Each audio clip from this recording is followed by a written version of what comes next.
Hello, welcome to 5 Questions with Calgary's Business, a time when we ask 5 key questions to community and business leaders in the city. I'm your host, Mario Tonaguzzi, and joining me today is Richard Truscott, Alberta Director for the Canadian Federation of Independent Business. Thanks, Richard, for being here. You bet, no problem. Let's start by looking at the current malaise that we're seeing in the city's economy, and tell me how much of that can be blamed on government and government policies. Yeah.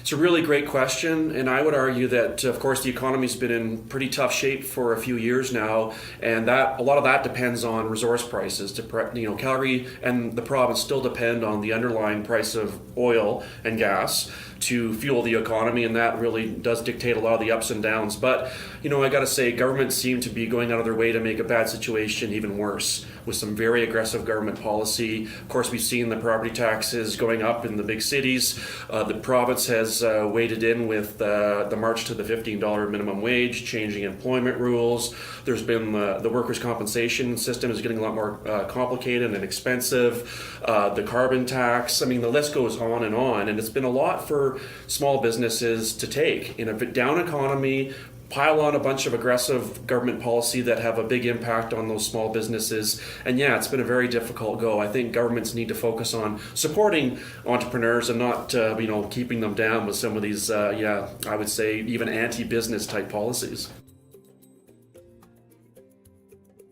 So let's look at each level of government. Let's start with the city. Okay. What would you like to see the city do to help small business? Well, provide some relief from those insane property taxes. And it's kind of like getting blood from a stone right now. Small businesses in Calgary have been through a very difficult time, and yet the appetite for tax dollars at City Hall continues to rage on.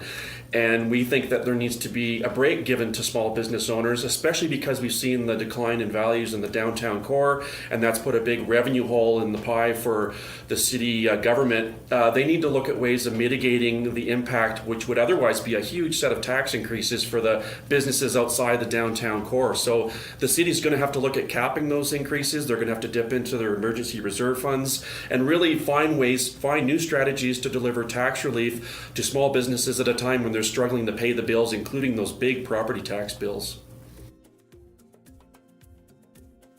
Let's take a look at the provincial government. Now we're heading into an election, obviously, this spring. What do you want to see from a new government, whatever government that may be? Yeah, well, we need the provincial government, regardless of political stripe, the next government needs to focus on better policy to support entrepreneurs. And I listed the things that have been going on that have really impacted small businesses. And governments need to start thinking about policy through the lens of a small business owner, and putting that lens on every single policy change. Any kind of tax change has to be looked at through the eyes of a business owner. Now, the government of BC has been doing this very successfully for at least a decade. They've had a regulatory checklist, that small business checklist, where they have to go through and figure out what the impact of different policies would be on small business. Even that, using that framework or using that approach would go a long way to having small business owners feel like their interests are being understood, that the reality of small business is being respected, and that governments are going to be focused on doing things that support them and not hurt them. Let's take a look federally. Obviously, we've got an election coming up in October. And this something that's not talked about a lot. Usually the focus locally is on provincial and municipal. But tell me, from the CFIB perspective, what you guys would like to see happen at the federal level to help small business. Right. There's a bunch of things that are happening federally, but two I'll touch on. Number one is the Canada Pension Plan payroll taxes are going up for both employers and employees. In fact, they're going up for 5 years on the premium side, as well as another 2 years on the insurable earnings side. So we're going to see 7 years of increases for employers and employees on that Canada Pension Plan premium side. That's going to be very expensive. So we're asking the federal government, whichever political flavor Chamber to really focus on freezing those increases until the economy can recover better, and really reflecting on whether that was a wise policy direction in the first place. The other thing is the federal tax changes that came through in 2017 and 2018, that there was that huge pushback from business owners right across the country. There's still a part of those changes that did survive. A lot of it was dialed back by the federal government, and thankfully part of it was due to the pressure that our group and many other business groups were putting on the government. So they did dial back a lot of that stuff, but there's still a portion of that that's going to cost business owners a lot of money, and they keep making some changes. Yes, they came through with that reduction down to 9 points on the federal small business tax side, but these other tax changes are still going to have a major impact on small businesses, and will hurt their bottom line, and during, again, a very difficult time, especially in a place like Alberta. Last question I have for you, Richard. If you look into the future and you see all these lobbying efforts by yourself and the chambers across the country and locally fall on deaf ears at all levels of government, what are the consequences of that? Yeah, well, the consequences that we could erode our tax base, we could do major damage to the backbone of the economy, which is small and medium-sized businesses.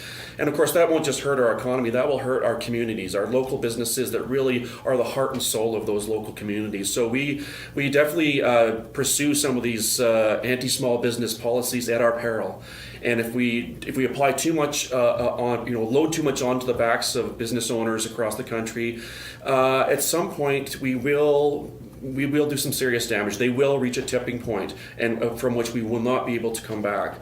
And so governments really need to focus on this. I was amazed during the federal tax changes debate last year that when we asked our members if they would still go into business today based on the experience of going through that whole the experience of the federal tax changes, and almost 2/3 of our members questioned whether they would go into business today had the government been successful in pushing through those tax changes. That really speaks volumes about the attitude and where small business owners feel like they are right now. They're not feeling respected by government. They're not feeling heard or understood by government, by policymakers, and that needs to change, or else we're going to do some serious damage to our country. That was Calgary's Business 5 Questions with us. Thanks for joining us today. I'm your host, Mario Taniguchi.